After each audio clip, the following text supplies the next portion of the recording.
Pro Bs, once again, remember, smash the like button.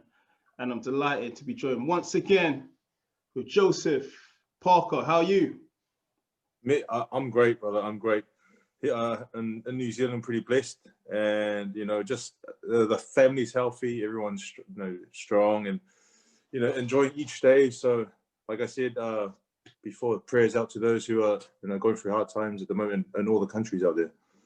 We were talking off camera and I was telling you how envious I am of you being able to just walk freely and do what you want in New Zealand. And we're locked down in London. Yeah. And we've experienced a lockdown when we had the first one and a second one. But in saying that, like you said, we are pretty blessed. We're free to go meet our friends, our family. We're free to go to the gym and work out and do things each day. So we're in a great position where, a lot better than everything happening around the world. So we have to consider ourselves pretty blessed here. It's funny, a lot has happened since I last spoke to you. I think you were meant to fight Junior Farr. That got cancelled. Then we had Dubois versus Joe Joyce. Yeah. All right, we'll take it from your rescheduled fight. Obviously, Junior Farr, that never happened that time. Injury to Junior Farr. Yeah. What's your whole mindset at the moment? I know you're preparing for your fight end of February. So how are you feeling? Feeling good. I was ready to go the first camp that we had. I was ready to go in December of last year. But, a few issues were raised with his health, and he had to get that taken care of to be able to be fighting fit. And so at that time, I took the sort of opportunity to get my elbows fixed. My elbows were hurting during camp, and, inflammation and swelling. And I wasn't fighting at 100%, but I wasn't going to postpone the fight because of that. I was ready to fight on. So anyways, I took the opportunity to get the elbows done, and I feel like they're probably at 80% at the moment, and training camp is going good. I did 8 rounds of sparring today. We've got another 6 weeks before the fight, so everything is on track. Are you able to get the appropriate sparring, because Junior Farr is a big lad, so I suppose you want guys that can kind of replicate what he does. Oh yeah, and that's the reason why we enjoy training in Vegas, because you're open to the big, the amount of fighters who come there and train, and there's a lot of great opposition there and a lot of sparring partners and ex-world champs and champs. But the hard thing about New Zealand is that it is quite hard to find appropriate sparring partners. But we've been fortunate to find 2 guys at the moment that they're working with. The top amateur guys in New Zealand, and also going to be fighting pro soon, and they're giving us some great work at the moment. Junior Farr really well from the amateur days. I think he's got 2 wins over you. Are you in a situation now where you know each other pretty well, and because you know him so well, that's going to help you get that victory come February the 27th? Yeah, we have history of 2 fights each against each other.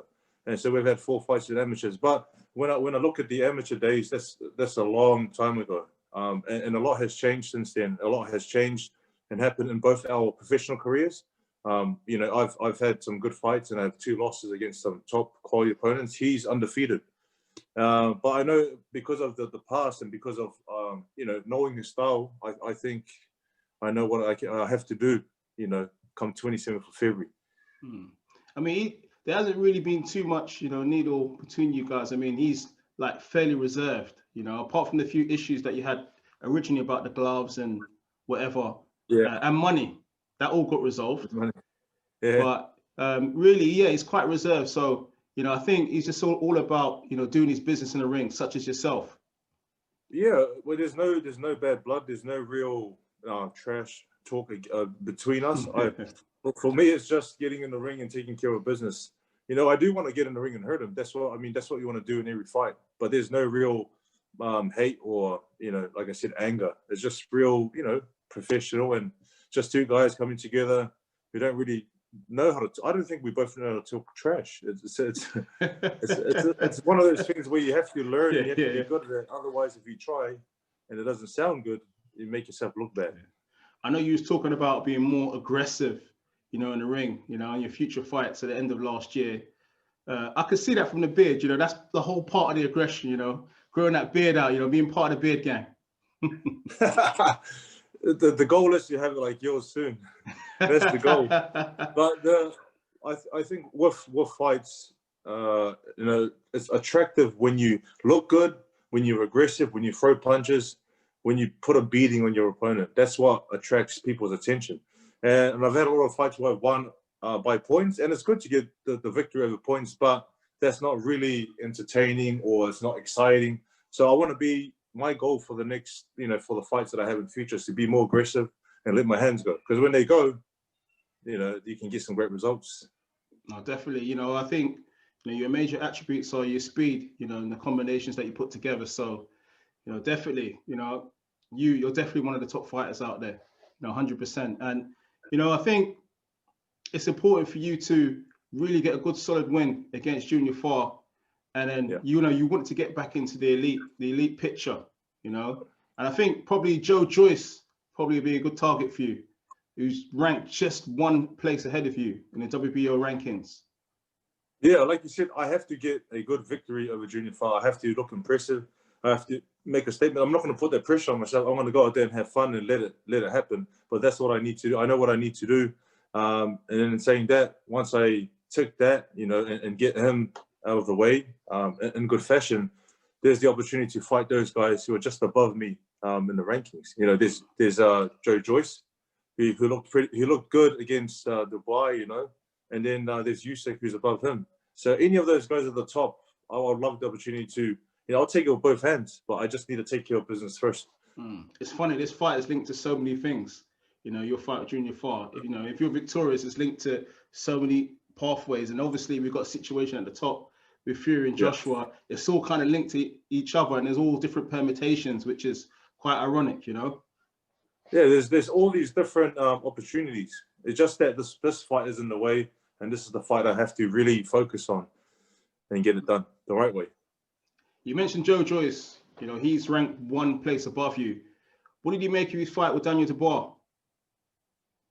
I thought that he boxed well. I thought he used, you know, he was pretty patient, but he used his jab. He's got a very nice sort of, it's not the fastest jab, but it was very effective. Thudding jab, yeah. Just thudding jab, and it was very effective, and he used that to his advantage.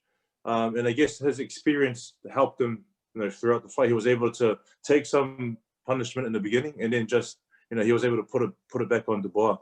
And Dubois, you know, Dubois is a young fighter with a lot of, you know, power, good skill. I think he'll come back.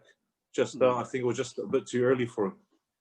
What do you make of some of the backlash that, you know, he received quite a bit of backlash, you know, in the UK, you know, about taking that knee and, you know, basically not continuing?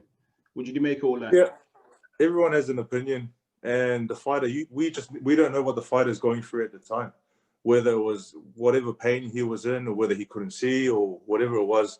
He had a reason why he did it, and I guess we just have to, you know, go with it. Would you say that, you know, unless you're in that situation, then you can't comment on what you should or you shouldn't do? Yeah, unless you're in that situation, I guess you don't really have the right to comment.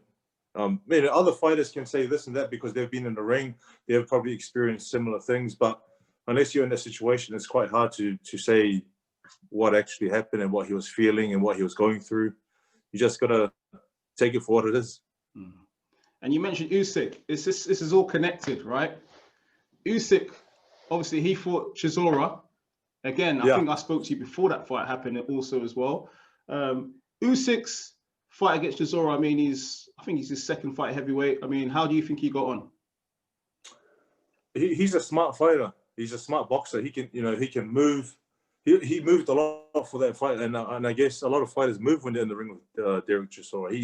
He comes forward, throws some big bombs, and I guess he boxed quite smartly, you know, and he did what he had to do to get the victory. I'm not sure of his power in the heavyweight division. I'm not sure if he rocked. I think he rocked Chisora a few times, but I'm not really sure if he has that one punch knockout power. And you mentioned that, you know, you were looking at potentially fighting Chisora again, which is another option for you. Listen, until I take care of this guy. I mean, there's all these guys that's out there. There's, you know, Chisora, Dillian White, there's Usyk, there's Joe Joyce. There's many top fighters that I want to get in the ring with. I want to be involved in some big fights, but I know that I have to take care of this guy first, because if I don't, that means I won't be involved in those fights. And we've had, obviously last week as well, we had the announcement that Dillian White will fight Povetkin in a rematch. How does that fight go for you? A lot of people are putting a lot of emphasis on that punch that Povetkin caught White with. But before that punch landed, and then White was controlling the fight and dominating. So I'll probably have to lean against, with White, with the rematch. But it's boxing, it's heavyweight boxing. You never know. 100%. And we've got obviously reports, over here. You probably got the same reports over there as well about Fury and Joshua being done, all but done, apart from the signature. Yeah. Signatures, should I say? I mean, how excited are you? Obviously, look, a big undisputed clash is, what all boxing fans want to see, and I don't think fighters want to kind of interrupt with that. How excited you guys are that it's two guys from the UK fighting for the unification? There's a part that people are really excited about, obviously, but with the whole lockdown, not being able to attend potentially, it's a bittersweet, isn't it? We might get a second fight over in the UK, and the first fight might potentially be elsewhere. So Middle East somewhere. But if the fight does happen, that is going to be amazing for heavyweight boxing. It's going to be amazing for boxing overall, because there hasn't been a unified heavyweight world champion for a long time, right? For a while. And you're right. It is bittersweet where the fight looks like it's going to happen, but you can't have a crowd. So I hopefully, fingers crossed, that if it does happen and they have it somewhere, in the Middle East or wherever it is, that the rematch can happen back home and you guys can fill up that stadium. There's been a bit of trash talk. Obviously, we know Fury well. Fury is the master of mind games, and he's talking about 2 rounds of Anthony Joshua, that he'll dispatch of him in 2 rounds. And Josh is like, look, I'm just looking to take your head off. I mean, what do you make of those comments? Yeah, the mind games are starting already. You have 2 guys at the top of their game, giving it to each other on social media, and it's just creating a lot more hype. And there's already excitement. They don't need to do that, but I think they're playing games with each other. And I guess they're both very professional. They both know, boxing and how to talk smack and what to say to get their message across. So it just adds more excitement to the fight. And both guys really well. I mean, for who for you is the number 1 heavyweight to look out for and should be undisputed king when it happens? I've said many times that I feel Fury is the guy, to be unified champion of the world. But I may be wrong, but I may be right. There's a 50% chance I'm right. All right. Joseph, we've got to thank you for your time. It's been a pleasure once more. And we'll be tuning in February 27th for you against Junior Farr. It's going down. Joseph Parker. Yeah. Thank you. Pep Talk UK. Joe, thanks for your time, mate. Thank you. Thank you.